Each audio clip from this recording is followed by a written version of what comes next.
Let's say that you know the CAGED system and you know your triads. Now let's use them to create a real lead guitar part. In this lesson, we're going to try to create melodic lines targeting the chord tones of the triad inside the CAGED system shapes. Instead of running scales up and down, we're going to follow the chords and try to connect every note to the harmony. Let's break it down.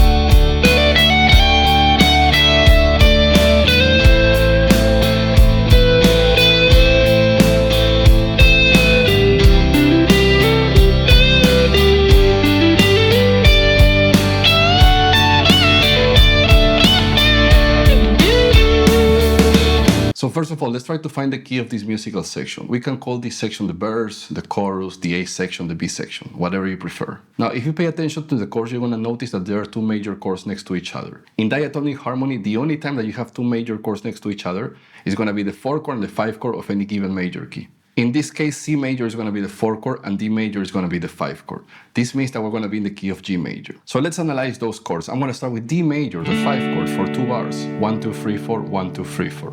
Then I'm going to go to A minor, 2 chord, 2 bars again. Then I'm going to go to C major, the 4 chord, 1 bar, G major, the 1 chord, 1 bar, and at the end I'm going to play the 5 chord D major, 2 bars again, to repeat again the D major chord. This is also a good example that you don't always need to start with the 1 chord, right? Even though we're in the key of G major, I'm starting with the 5 chord and I'm finishing with the 5 chord. I'm just playing the 1 chord for 1 bar. So now we know that we're in the key of G major. Here comes the practice again, right?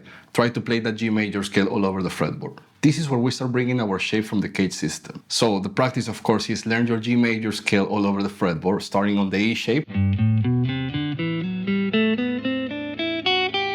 going to the D shape, then going to the C shape, then going to the A shape, then going to the G shape. Okay, that's the boring practice, right? Learning your scale all over the fretboard. Now for this example, I'm going to pick 2 shapes. The C shape, starting from the G note, 10th fret of the A string.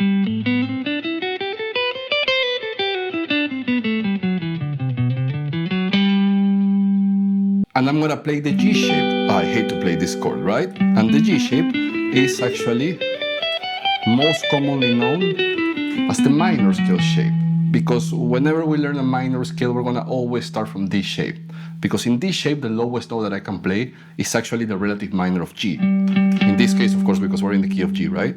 If G is here, you go half step down to the 7th note, you go a whole step down to that 6th note.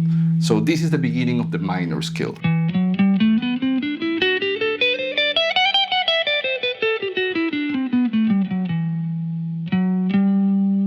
Now remember, a shape is just a way to play those 7 notes in that specific part of the guitar. Depending where you start from, you're going to call that scale a different name. If you start from G in this example, it's going to be the G major scale.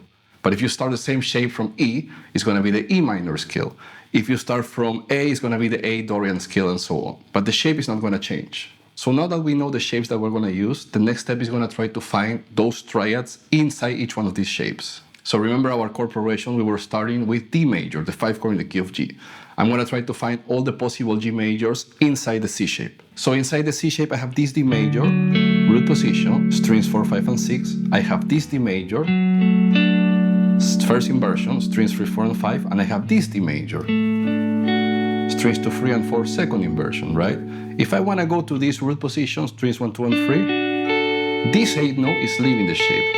So I'm not going to use that triad. I'm just going to play strings 4, 5, and 6, root position, 3, 4, 5, first inversion, and 2, 3, 4, second inversion. So those triads are going to be my reference point. Whenever I want to create melodic lines, I know this can be my starting point and my finishing point when I'm playing over D major. The next chord is going to be A minor. I'm going to try to find first the lowest triad that I can play inside the shape, and it's going to be this first inversion A minor. Right? From here, I'm going to go to this first inversion A minor again on strings 2, 3, and 4, and I'm going to finish on second inversion strings 1, 2, and 3. So for A minor I have this.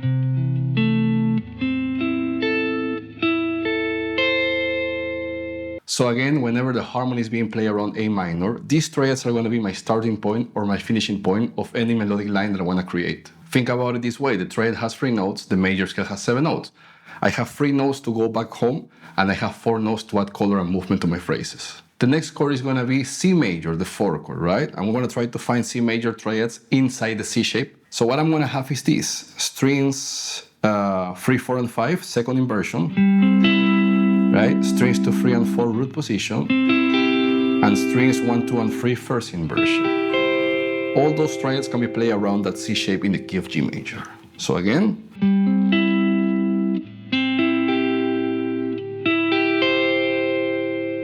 and my last chord is going to be the 1 chord, G major, right? Let's try to find all the possible G majors inside this shape. So I'm going to start with strings 4, 5, and 6. Second inversion, I got that 5th on the bass. Then I got 3, 4, and 5. Root position, I got 2, 3, and 4. First inversion, and 1, 2, and 3. Second inversion. So this is what I have for each chord. D major, A minor,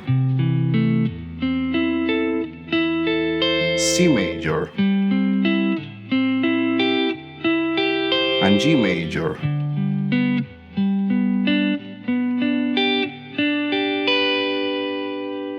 Now let's take a look at those first 8 bars of the song. Let's try to analyze what I'm playing and how am I using that shape to create my melodic lines.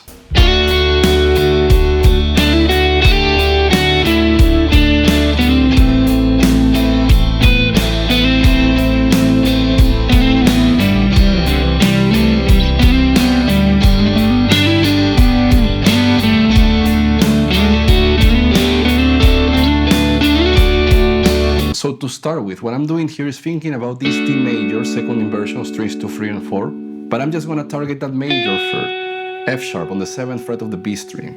So the D major chord is sounding, I'm starting on a chord tone of D. Then I'm going to use some notes of the scale. And here A minor is going to come, so I'm thinking about strings 2, 3, and 4, first inversion, and I'm going to try to target that minor 3rd on the 10th fret of the D string, and I'm going to slide from a half step below, again, note of the scale, the 9th fret, to that chord tone of A, right? So over D, I'm going to have this, 2, 3. Here comes A minor, so I'm going there. And then the only thing that I'm doing is from a half step below, that again is that B note, part of the scale, I'm going to play an octave, right? And I'm going to slide back to that minor 3rd, right? Because I'm still over A. Remember, I have 2 more bars over A minor. So again, so far I have this, D major, A minor, right? Octaves, back to that minor 3rd. Now the harmony is going to move a little bit faster. We're going to have C major for 1 bar and G major for 1 bar. So the idea here is going to be to find a common tone between these 2 chords, C major and G major. And the G note is actually a common tone between C and G. The G note is the 5th of C, but it's also the root of G. First I'm playing that G note over C, right? That's the 5th of C. Then I'm going to play some notes of the scale. Again, I'm going to that G note, just in a different part of the neck. Then the G major chord is coming, so I'm going again to that G note. But now it's the root, right, of G. Play some notes of the scale. And this time I'm finishing on that major 3rd of G, right? And then the D major chord is coming, right? Because that was the last chord of the section, right? At the beginning and at the end. So this time I'm going to think about this G major, first inversion, strings 3, 4, and 5, right? And I'm going to target that A note. That's the 5th of D, right? So before arriving to that A note, I'm actually going to slide from that note a whole step above to B. And then I'm going to go back to A. So if I put that bar together, I have this.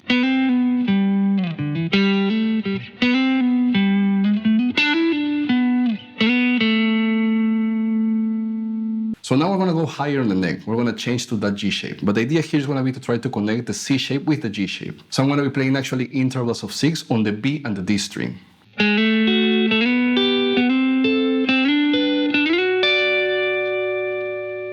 Now the way you think about this is by playing those scales horizontally in different strings, right?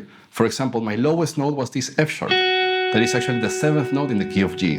The idea is going to be to try to play that G major scale starting from F sharp. In this case, we will call this mode, right? That will be the F sharp Locrian mode. It's just the major scale starting from the 7th note.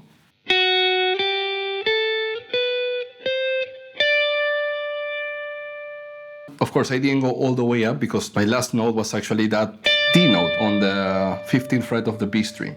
Now I can do the same on the D string. My lowest note was this A note, right? So I'm going to try to play that G major scale starting from A. It's going to give me that A Dorian sound. Now again, I'm stopping here because this was the highest that I went with that phrase. So if I connect those two strings using those intervals of 6, at the end I'm going to have this.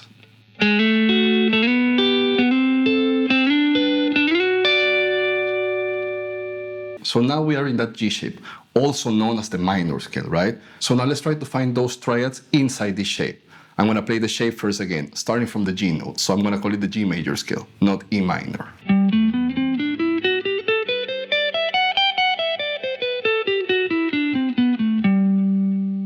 So let's start with the 5 chord, right? D major. Let's find all the possible D majors inside the shape. I have this D major, first inversion, strings 4, 5, and 6. I have this D major, second inversion, strings 3, 4, and 5.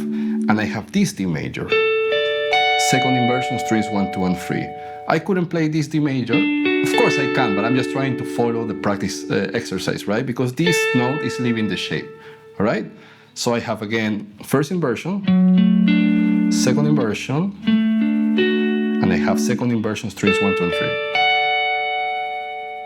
For A minor, I have first inversion, strings 3, 4, and 5, second inversion, 2, 3, 4, root position, 1, 2, and 3. For C major, I have second inversion, 4, 5, 6, root position, 3, 4, 5, first inversion, 2, 3, 4, and second inversion, 1, 2, and 3. And to finish G major, root position, 4, 5, 6, first inversion, 3, 4, 5, second inversion, 2, 3, and 4. So if I put those chords together at the end, I have this: D major, A minor, C major,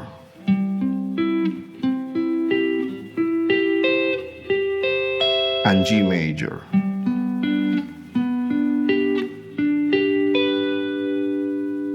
Now let's listen to that second half of the solo and then break it down.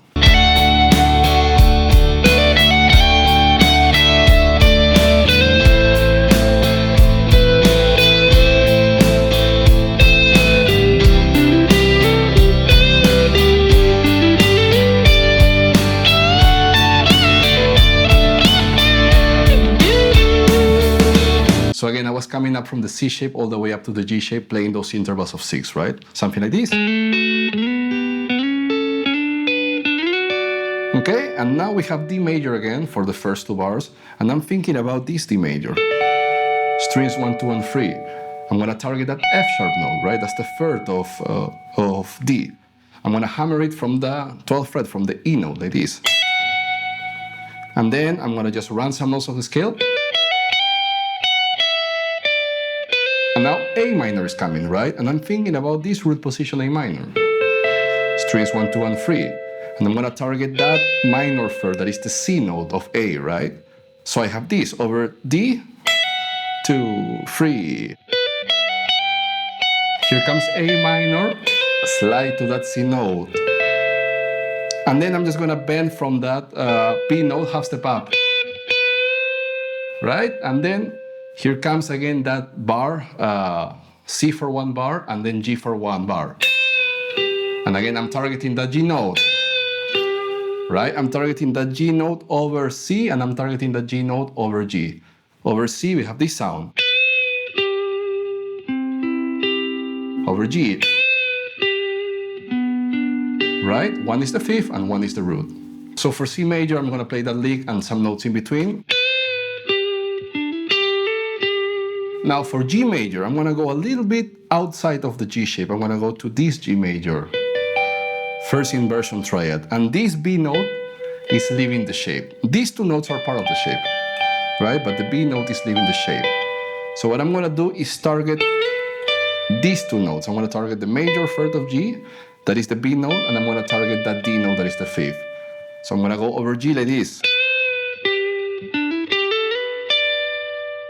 So if I put those two bars together, over C and over G, I'm going to have this.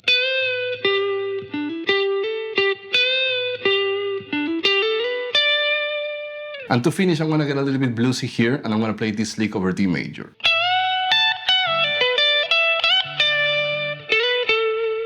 Now, without the bend, this is what I'm doing. First of all, I'm thinking about this D note, and again, I'm leaving the shape, but mostly everything is happening around that G shape and that C shape, right? So I'm thinking about this D note, that's on the 15th fret of the B string, right? And for a moment, I'm gonna think about the scale horizontal, right? Anytime I have a major scale or a major chord, right? You're always gonna have a whole step to the second note, and you're gonna slide a whole step up to the major third, right? And the fifth is always gonna go here, right? Because if the root was here, the fifth is whole step up, one string down, right? So those notes will be the root, the second note, the major third, and the fifth. Get used to that pattern, or you probably know it by now.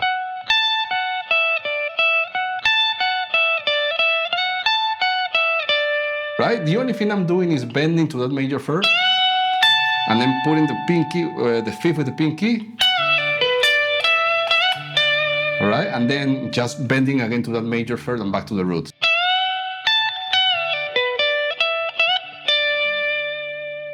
And to finish, again, I'm thinking about this D major.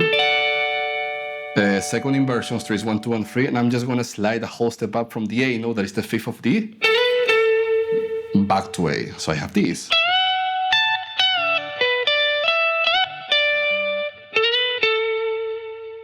Now, if I put those ideas together, at the end I'm gonna have this.